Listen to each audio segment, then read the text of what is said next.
لله رب العالمين الرحمن الرحيم مالك يوم الدين ونشهد أن لا إله إلا الله ونشهد أن سيدنا ومولانا محمدا عبده ورسوله أرسله إلى الناس كافة بشيرا ونذيرا أما بعد فإن خير الحديث كتاب الله وخير الهدي هدي محمد صلى الله عليه وسلم وشر الأمور محدثاتها وكل محدثة بدعة وكل بدعة ضلالة وكل ضلالة في النار. أعوذ بالله السميع العليم من الشيطان الرجيم. بسم الله الرحمن الرحيم. وَلَقَدْ أَرْسَلْنَا مِنْ قَبْلِكَ رُسُلًا إِلَى قَوْمِهِمْ فَجَاءُوهُمْ بِالْبَيِّنَاتِ فَانْتَقَمْنَا مِنَ الَّذِينَ أَجْرَمُوا وَكَانَ حَقًّا عَلَيْنَا نَصْرُ الْمُؤْمِنِينَ. سُبْحَانَكَ لَا عِلْمَ لَنَا إِلَّا مَا عَلَّمْتَنَا إِنَّكَ أَنْتَ الْعَلِيمُ الْحَكِيمُ. رَبِّ اشْرَحْ لِي صَدْرِي وَيَسِّرْ لِي أَمْرِي واحلل عقدة من لساني يفقهوا قولي واحلل عقدة من لساني يفقهوا قولي. عزیز ساتھیوں اور دینی بھائیوں،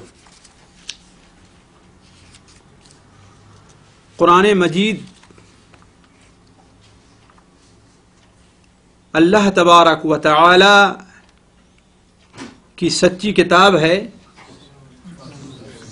ہمارا اور آپ کا اس پر ایمان ہے کہ قرآن مجید میں اللہ تبارک و تعالی نے جو کچھ فرمایا ہے وہ حق اور سچا ہے. اس کے بارے میں کسی مناقشہ، کسی تکرار، کسی بحث و مباحثے کی گنجائش نہیں ہے. اسی قرآن مجید میں اللہ تبارک و تعالی نے چند ٹھوس فیصلے فرما دیے ہیں جس کے اندر کسی بھی قسم کی رد و بدل، جس کے اندر کسی بھی قسم کا رد و بدل اور کسی بھی قسم کی تبدیلی نہیں ہو سکتی. بہت سے ایسے فیصلے قرآن مجید میں ہیں جو اللہ تبارک و تعالی نے مقرر فرما دیے ہیں، لیکن بدقسمتی سے ہم اور آپ اس کے اوپر توجہ نہیں دیتے. مثلا اللہ تعالیٰ فرماتا ہے یمحق اللہ الربا ویربی الصدقات. اللہ تعالیٰ سود کو تباہ اور برباد کر دیتا ہے اور صدقات جو ہیں اللہ تعالیٰ انہیں بڑھاتا ہے. یہ اللہ تبارک و تعالیٰ کا ایک فیصلہ ہے کہ سود کے اوپر جو بھی نظام قائم ہوگا اس کا انجام سال، 2 سال، 10 سال، 15 سال، 20 سال، 50 سال. وَإِنَّ يَوْمًا عِنْدَ رَبِّكَ كَأَلْفِ سَنَةٍ مِّمَّا تَعُدُّونَ. اللہ تبارک و تعالی کا ایک دن جو ہے تم جس کا شمار کرتے اس کے مقابلے میں 1000 دن کا ہے. یعنی اللہ تبارک و تعالی جو یہ فرما رہا ہے کہ ہاں ہم کافروں سے بدلہ لیں گے، تو اس کا مطلب ہی نہیں کہ کل ہی اس کا بدلہ اللہ میاں لے لے. اسی لیے سورہ یونس اٹھا کر کے پڑھیے آپ. بات آ گئی اگرچہ موضوع سے خارج ہے. حضرت موسیٰ علیہ السلام اور حضرت ہارون علیہ السلام جب اس سے مایوس ہو گئے کہ اب فرعون اس کی قوم ایمان لانے والی نہیں ہے، اس سے مایوس ہو گئے کہ اب فرعون اس کی قوم ایمان لانے والی نہیں ہے، تو موسیٰ علیہ السلام دعا کرنے کھڑے ہوئے اور حضرت ہارون علیہ السلام اس کے اوپر آمین کہتے رہے. یہی سے ایک چیز بتا دوں کہ ہمارے اور آپ کے یہاں بہت سے لوگ جو کہتے ہیں کہ اجتماعی دعا صحیح نہیں، بالکل سراسر غلط اور جہالت ہے. یہ قرآن مجید سے اجتماعی دعا کا ثبوت ہے.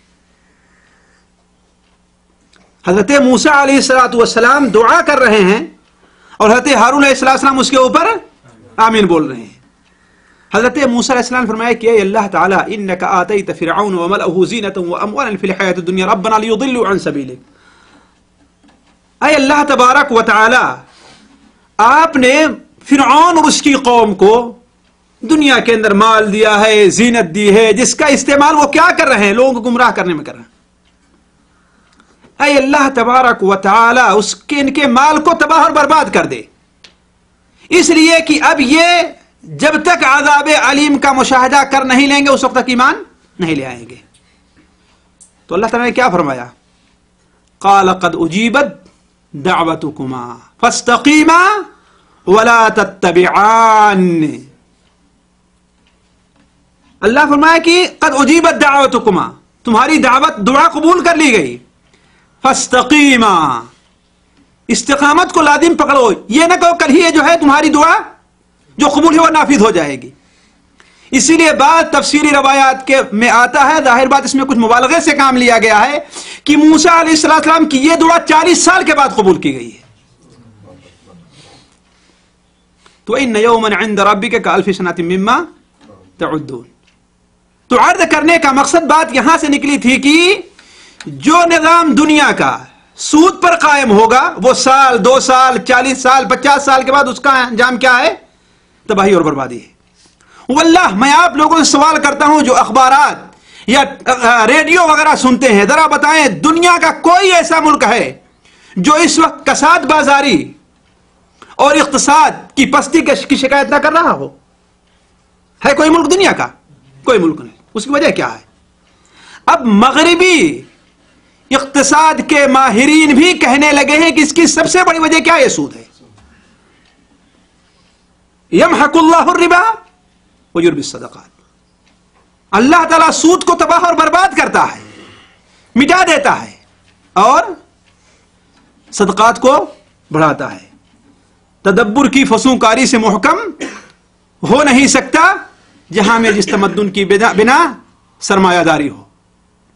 تو بات دوسری طرف نہ جائے، بات یہاں سے نکلی تھی کہ قرآن مجید میں اللہ تبارک و تعالی نے کچھ اٹل اور ٹھوس فیصلے فرمائے ہیں.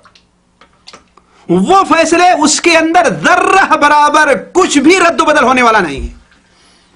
انہی فیصلوں میں سے ایک فیصلہ یہ بھی ہے جو آیت ابھی خطبہ مسنونہ کے بعد ہم نے آپ کے سامنے تلاوت کی ہے. سورہ روم کی آیت ہے. اللہ تبارک و تعالی ارشاد فرماتا ہے، اے محمد صلی اللہ علیہ وسلم، وَلَقَدْ أَرْسَلْنَا مِن قَبْلِكَ رُسُلًا، آپ سے پہلے بھی ہم نے بہت سے رسول اس دنیا میں بھیجے ہیں. فَجَاءُوهُمْ بِالْبَيِّنَاتِ، آپ سے پہلے ہم نے بہت سے رسول ان کی قوموں کی طرف ہم نے بھیجا ہے. تو وہ رسول ان کے پاس دلائل، نشانیاں لے کر کے آئے. نتیجہ کیا ہوا کہ قوم نے جھٹلا دیا. نتیجہ کیا ہوا؟ قوم نے جھٹلا دیا. تو فانتقمنا من الذین اجرموا، ان میں جو مجرم لوگ تھے جنہوں نے اللہ تعالیٰ کی آیات سے اعراض کیا، اللہ تعالیٰ کی آیات پر کان نہیں رکھا، ہم نے ان سے بدلہ لے لیا ہے. ہم نے ان سے بدلہ لیا. کیوں؟ وَكَانَ حَقًّا عَلَيْنَا نَصْرُ الْمُؤْمِنِينَ، میرے اوپر مؤمنین کی مدد کرنا واجب ہے، فرض ہے، ثابت ہے اور حق ہے. یہ اللہ تعالیٰ کا عدل فیصلہ ہے. اِنَّا لَنَنصُرُ رُسُلَنَا وَالَّذِينَ آمَنُوا فِي الْحَيَاةِ الدُّنْيَا وَيَوْمَ يَقُومُ الْأَشْهَادُ يَوْمَ لَا يَنفَعُ الظَّالِمِينَ مَعْذِرَتُهُمْ وَلَهُمُ اللَّعْنَةُ وَلَهُمْ سُوءُ الدَّارِ. ذرا سوچیں، اللہ تعالیٰ فرمایا اِنَّا، عربی دا حضرات جانتے ہیں کہ اِنَّا لَنَنصُرُ، اس کے اندر کتنی قوت پائی جاتی ہے اس اسلوب بیان میں. اس میں کوئی شک نہیں ہے کہ لننصر، ضرور بالضرور میں ہم مدد کریں گے. انا، اس میں کوئی شک نہیں ہے کہ لننصر رسولنا، ہم ضرور بالضرور مدد کریں گے اپنے رسولوں کی اور ان لوگوں کی بھی جو ایمان لے آئے ہیں. والذین آمنوا فی الحیات الدنیا، دنیا کے اندر بھی اور آخرت میں بھی. ذرا دیکھیں، یہ اللہ تعالیٰ کا فرمان ہے قرآن مجید کے اندر.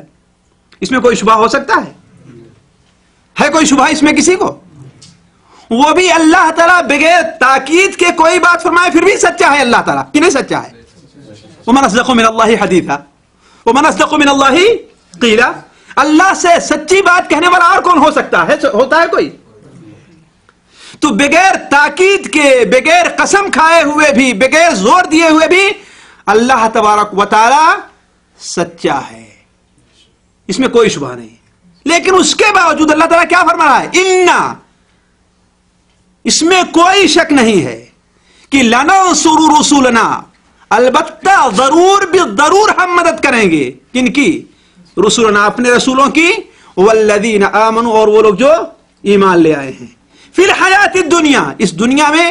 ویوم یقوم الاشہاد، جس دن گواہی کے لیے گواہ کھڑے کیے جائیں گے، یعنی آخرت میں بھی. یعنی ایک مومن کی اور رسول کی مدد اللہ تبارک و تعالی اس دنیا میں فرماتا ہے. اور ذرا سوچیں کہ یہ ایمان تو مکہ کے مشرکین کا بھی تھا کہ اللہ تعالیٰ اپنے مومن بندوں کی ضرور مدد کرتا ہے، اپنے گھر کی ضرور حفاظت فرماتا ہے. تھا کہ نہیں تھا عقیدہ مشرکین کا؟ کسی کو کوئی مثال یاد ہے؟ ہاں دیکھیے، ابرہا جب آیا ڈھانے کے لیے تو ابو طالب، عبد المطلب نے کیا کہا تھا؟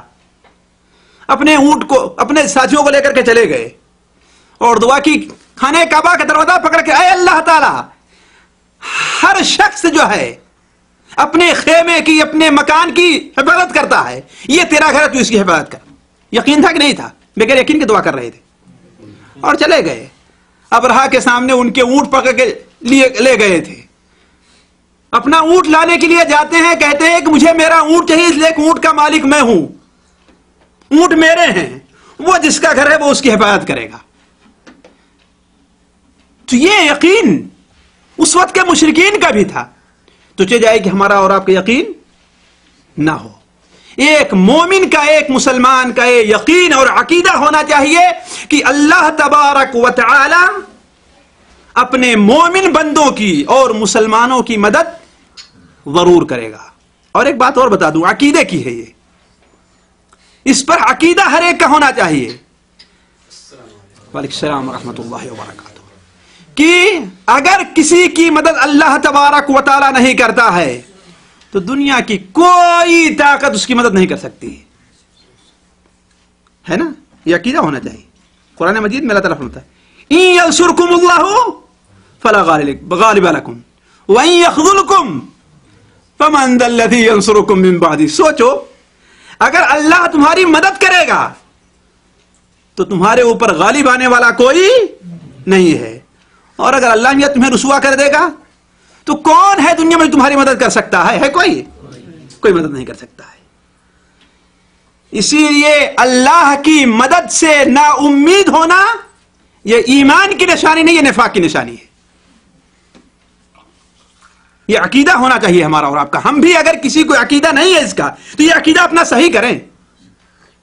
اللہ کی مدد سے ایمان رکھنے کے باوجود نا امید ہونا یہ ایمان کی نشانی نہیں بلکہ کیا ہے؟ نفاق کی نشانی ہے. قرآن مجید میں اللہ تعالیٰ نے اسے کئی جگہ بیان فرمایا ہے. میں ایک حوالہ دوں گا آپ کو، سورہ الفتح کا شروع کی آیتیں آپ اٹھا کر کے پڑھ لے جائیے. یظنون باللہ ظن السوء، اللہ کے بارے میں غلط گمان رکھتے ہیں. کیا گمان تھا وہ؟ کہ اللہ تعالیٰ اپنے رسول کی اور مومنوں کی مدد نہیں فرمائے گا. یہ گمان تھا، منافقین کا تھا. تو اس کے بارے میں اللہ فرماتا ہے کہ اللہ تعالیٰ کے بارے میں غلط خیالات رکھتے ہیں، غلط گمان رکھتے ہیں وہ لوگ. تو اللہ تبارک و تعالیٰ کے بارے میں یہ گمان رکھنا اور یہ امید رکھنا کہ اللہ تعالیٰ اپنے مومن بندوں کی مدد نہیں کرے گا، یہ ایمان نہیں بلکہ کیا ہے؟ یہ نفاق ہے. من کان یظن ان لن ینصرہ اللہ فی الدنیا والآخرہ فلیمدد بسبب الی السماء. جس کا یہ گمان ہے کہ اللہ تعالیٰ اپنے مومن بندے کی مدد نہیں کرے گا تو اس کا کوئی علاج نہیں اس کے علاوہ کہ ایک رسی اپنے چھت پر لگائے اور پھانسی لگا کر کے مر جائے. سورہ حج کے دوسرے رکوع میں اندر اٹھا کر کے پڑھ لیجیے. جس کا یہ گمان ہو کہ اللہ تعالیٰ اپنے مومن بندے کی مدد نہیں کرے گا، اس کا دنیا میں اس کے علاوہ کوئی علاج نہیں ہے کہ وہ اپنا پھانسی لگا کر کے مر جائے. اس لیے مقدمے کے طور پر آپ کے سامنے یہ بات رکھ رہا ہوں کہ ایک مومن کا یہ عقیدہ ہونا چاہیے اور عقیدے جازمہ ہونا چاہیے کہ اللہ تبارک و تعالی اپنے مومن اور مسلمان بندوں کی مدد ضرور